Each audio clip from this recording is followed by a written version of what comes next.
પ્રણામ મારા ભાઈઓ બહેનો. આજે 2024ની 21મી જાન્યુઆરી છે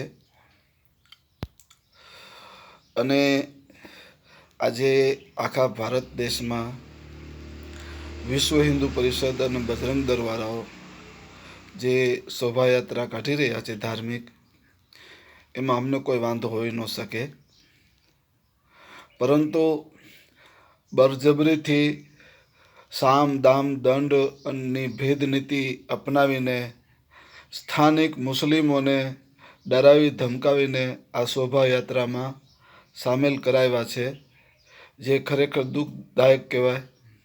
આવું ન થવું જોઈએ. અને કોઈ પણ ધાર્મિક પ્રસંગ હોય એમાં અમે તમને સહકાર આપવા તૈયાર છીએ બધી જ રીતે, પરંતુ આ એક પ્રસંગમાં અમે સાથ આપવા તૈયાર નથી. અને કોઈ પણ મુસ્લિમોને અમે અનુરોધ કરીએ છીએ કે આવી કોઈ પણ શોભાયાત્રામાં સામેલ થવું નહીં, કેમ કે અમારો વિરોધ છે કે અમને અન્યાય થયો છે. બાબરી મસ્જિદ અમારી પાસેથી લુખાગીરી અને નાગાઈ કરીને અને બળજબરીથી અમારી પાસેથી ઝૂંટવી લીધી છે, અને ત્યાં બાબરી મસ્જિદને શહીદ કરીને તે તમે તમારું ધર્મસ્થળ ઊભું કરી રહ્યા છો, તેમાં અમારો વિરોધ છે. તે અમારી મસ્જિદ છે અને મસ્જિદ રહેવાની છે. તમે જે શોભાયાત્રા કાઢી રહ્યા છો તેવી શોભાયાત્રામાં કોઈ પણ મુસ્લિમોએ અંદર સામેલ થવું નહીં એવો હું અનુરોધ કરું છું. પણ છતાંય અમુક સ્થાનિક મુસ્લિમો સામેલ થઈ ગયા છે આ શોભાયાત્રામાં.